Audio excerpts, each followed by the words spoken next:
Mais qui ne s'est jamais inquiété? Qui ne s'est jamais inquiété pour son boulot? Qui ne s'est jamais inquiété pour son compte en banque? Qui ne s'est jamais inquiété pour son épouse ou pour son époux, pour ses enfants? Qui ne s'est jamais inquiété pour sa santé? S'inquiéter, vivre dans l'inquiétude semble être un style de vie. Et on a l'impression qu'il faut absolument s'inquiéter pour démontrer qu'on prend les choses au sérieux. Mais dans la vidéo d'aujourd'hui, j'ai envie d'attirer ton attention sur une chose. Il est très possible que le succès que tu n'arrives pas à vivre, à expérimenter, soit lié à la quantité d'inquiétude que tu es en train d'entretenir au quotidien. Il est possible que les maladies ou les difficultés de santé que tu as soient liées à toute cette quantité d'inquiétude que tu entretiens au quotidien. Mais la bonne nouvelle, c'est que je vais non seulement te permettre de comprendre pourquoi les inquiétudes constituent un problème véritable, mais aussi je vais t'aider à comprendre comment tu peux résoudre cette situation. Donc reste jusqu'à la fin parce que c'est le partage que je vais faire avec toi aujourd'hui. Et en passant, bienvenue sur cette chaîne. Si tu n'es pas encore abonné, je vais t'inviter à le faire. Je vais t'inviter à activer la cloche notification et aussi à partager. Ici, nous parlons de carrière, nous parlons de mindset et nous parlons de foi. Nous mettons tous les trois ensemble pour que nous puissions vivre une vie professionnelle et personnelle riche et épanouie. Donc, partage le message autour de toi et si tu aimes ce que je fais ici, n'hésite pas de nous encourager parce que nous avons besoin de ta force, nous avons besoin de ta générosité. Donc, partage et laisse un commentaire. Okay? Alors, nous parlons aujourd'hui de comment est-ce que nos inquiétudes nous emprisonnent, comment est-ce que nos inquiétudes nous empêchent d'avancer, de progresser. Nous avons des rêves, nous avons des idées, nous avons des intentions, nous avons des désirs. Sauf que très souvent, ces intentions, ces rêves, ces désirs sont court-circuités par ces inquiétudes qui nous clouent sur place. Commençons par une statistique très très importante, très très utile. C'est de comprendre que 85%, ok, 85% de nos inquiétudes, 85% de nos inquiétudes ne se réaliseront jamais. C'est une étude qui a été faite par le docteur Robert Léry, chercheur de l'université Yale.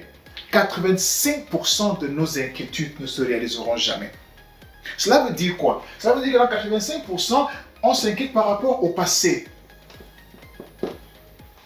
On s'inquiète du regard des autres. Regard des autres. On s'inquiète pour des possibles catastrophes.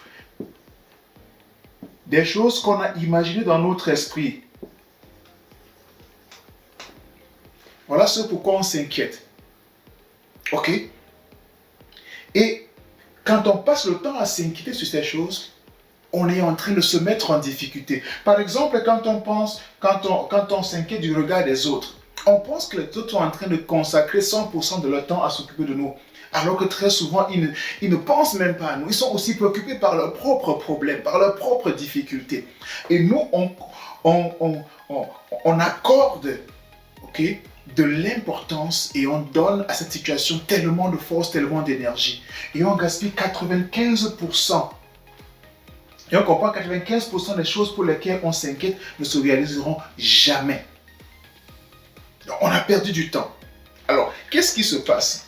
Quand on dit qu'on s'inquiète, cela veut dire quoi concrètement? Quelle est la conséquence de ces inquiétudes-là? Quel est le problème que ces inquiétudes-là peuvent créer au quotidien dans notre vie? Je pense que c'est une question importante qu'il est aussi intéressant de voir. Quand on est inquiet, ok? Donc, inquiétude. Inquiétude est égale à gaspillage. Gaspillage d'énergie. Quand on s'inquiète, en réalité, on est en train de gaspiller son énergie. Parce que l'inquiétude, c'est quoi? L'inquiétude, c'est un peu comme si tu es en train de prier pour quelque chose que tu ne veux pas. Ok? Parce que si tu as la force de faire la chose A, tu as la force ici. Mais tu t'inquiètes plutôt de ce que la chose B va se réaliser. La force que tu aurais pu utiliser pour réaliser l'action A, tu la transfères plutôt vers l'action B, dont ton inquiétude. Donc tu as une action que tu dois poser, tu ne la poses pas, tu transfères toute l'énergie vers l'action B, donc l'inquiétude que tu es en train de nourrir au quotidien. Donc, ce que tu aurais pu utiliser pour réaliser ceci, tu ne le fais plus. Et finalement, ça devient une prophétie autoréalisatrice. Parce qu'elle ne se réalise pas parce que tu t'es inquiété. Elle se réalise parce que tu as pris l'énergie que tu aurais pu utiliser pour réaliser l'action A. Tu as tout donné à l'énergie B. Tu as donné aux inquiétudes. Ce qui t'empêche effectivement de réussir. D'accord? Donc, quand on s'inquiète, on gaspille son énergie. Ça, c'est une première chose. Quand on s'inquiète aussi, on hypothèque. On hypothèque sa destinée. Comme je viens de l'expliquer. Au lieu de se concentrer sur ce qui est important, au lieu de se concentrer sur cette mission de vie qu'on va réaliser, on prend toute cette énergie, on donne ça aux inquiétudes. On conduit ça, on transfère ça aux inquiétudes. Et c'est pour ça qu'on n'avance pas. Quand on s'inquiète, on dit, on commande Dieu. On commande Dieu. On est en train de dire à Dieu, voici comment je veux que les choses se passent pour moi. Il faut que ça se passe comme ça. On est en train de conditionner Dieu. Or, très souvent aussi, les situations difficiles qui arrivent peuvent aussi être des situations dans lesquelles, grâce auxquelles, avec lesquelles, on découvre quelque chose d'important sur nous-mêmes. Et donc, on arrive à une transformation. Cette transformation qui va donner lieu, qui va donner naissance à de meilleurs résultats, une meilleure façon de vivre, une meilleure façon d'être. Et aussi, finalement, quand on s'inquiète, on est distrait. Parce qu'effectivement, on gaspille son énergie sur ce qu'il ne faut pas. Parce qu'on s'éloigne de sa destinée. Parce qu'on commande Dieu. D'accord? Et regardons le texte suivant, le texte de Matthieu 6, verset 34. Ne vous inquiétez donc pas du lendemain, car le lendemain aura soin de lui-même. À chaque jour suffit sa peine. Ne vous inquiétez pas du lendemain, car le lendemain aura soin de lui-même.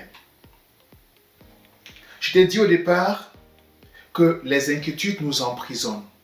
Et nos inquiétudes nous emprisonnent à cause des situations suivantes. Parce que l'énergie qu'on aurait pu conserver, qu'on aurait pu utiliser pour réaliser notre mission de vie, on n'est plus en train de l'utiliser dans cette direction-là. Et c'est comme ça qu'on n'avance pas. Ok? Voici le problème. Mais quelle est la solution? Comment est-ce qu'on peut faire pour s'en sortir? J'ai relevé quelques éléments ici qui peuvent nous aider. La première chose, la première solution que je voudrais proposer, c'est de croire. C'est de croire que Dieu a un plan et que tout ce qu'il fait est bon. C'est de croire que Dieu a un plan et que tout ce qu'il fait est bon. Alors, par exemple, on a le psaume 55, verset 22 qui dit « Remets ton sort à l'Éternel et il te soutiendra. Il ne laissera jamais chanceler le juste. » Remets ton sort à l'Éternel, il te soutiendra, il ne laissera jamais chanceler le juste. Donc, éviter de s'inquiéter, c'est de remettre son sort entre les mains du Seigneur, de comprendre que Dieu a un plan pour nous, Dieu a un plan pour chacun de nous. Première solution. Deuxième solution, être psychologiquement prêt à tout affronter. Car Dieu est effectivement dans notre barque. J'ai fait l'expérience que quand j'ai une situation en face de moi, quand j'analyse la situation et je me dis, quelle est la pire des choses qui pourraient arriver? Quand j'ai identifié la pire des choses qui pourraient arriver et j'accepte que cette pire des choses peut arriver, je me sens psychologiquement libéré. J'ai comme une paix du cœur et j'avance avec certitude.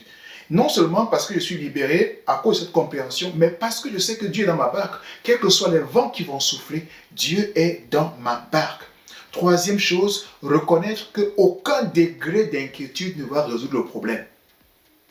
Aucun degré d'inquiétude ne va résoudre le problème. Il y a des gens qui pensent qu'il faut absolument qu'ils soient inquiets parce que leur inquiétude leur donne l'impression qu'ils font du bon travail, qu'ils sont sérieux, qu'ils sont responsables, qu'ils sont concentrés, qu'ils sont prévoyants. Or, c'est effectivement le contraire qui se passe. Troisième chose, ou quatrième chose, relax comme les oiseaux ou les plantes qui poussent. On ne force pas la plante, elle pousse tout seul. On ne la force pas. Okay? Matthieu 6, verset 26 nous dit, regardez les oiseaux du ciel. Ils ne sèment ni ne moissonnent et ils n'amassent rien dans les greniers. Et votre Père céleste les nourrit. Ne valez-vous pas beaucoup mieux qu'eux? Voilà également une chose qu'il faut comprendre. Il faut se relaxer. Il faut se relaxer. Et finalement, accepter qu'on ne peut pas tout contrôler. On ne peut pas tout contrôler. Et quand on remet les choses, parce que essayer de tout contrôler, c'est de récupérer le pouvoir entre les mains de Dieu. Okay? Mais il faut plutôt se retourner vers Dieu et dire que Seigneur, voici la situation. Exactement comme quand on fait la prière dominicale, on dit, donne-nous aujourd'hui notre pain de ce jour. Cela veut dire que le problème que j'ai aujourd'hui, Dieu me donnera la solution. Je n'ai pas besoin d'anticiper sur le problème de demain. Donne-nous aujourd'hui notre pain de ce jour. Donne-moi aujourd'hui ce dont j'ai besoin. Donne-moi aujourd'hui la solution que je recherche. Donne-moi aujourd'hui l'imagination, la créativité que je recherche parce que j'en ai besoin aujourd'hui. Pour demain, c'est ok. Tu as beaucoup de solutions au magasin. Dès que je vais arriver à demain, tu me donneras d'autres solutions. Mais pour le moment, donne-moi aujourd'hui le pain quotidien. Voilà ce que je souhaite pour toi, afin que tu puisses te libérer de cette prison que les inquiétudes peuvent constituer dans ta vie et qu'effectivement tu puisses travailler, avancer dans la direction d'atteindre cette destinée à laquelle tu es appelé, à réaliser cette mission de vie qui fera de toi un être à part et transformer tes relations professionnelles, à être un diamant dans ton entreprise, être un diamant dans ton équipe. Non seulement dans ton entreprise, mais aussi être un diamant dans ta famille, avec tes amis dans la société. C'est tout le bien que je puisse te souhaiter. Ne manque pas de t'abonner si tu ne l'as pas encore fait. Ne manque pas de laisser un commentaire, pose des questions. Dis-moi ce que tu en penses. Est-ce que tu as déjà été victime d'inquiétude et comment est-ce que tu as géré la situation? Et surtout, abonne-toi, laisse un commentaire, partage avec les autres et ne manque pas de regarder la prochaine vidéo aussi. À très bientôt. Ciao.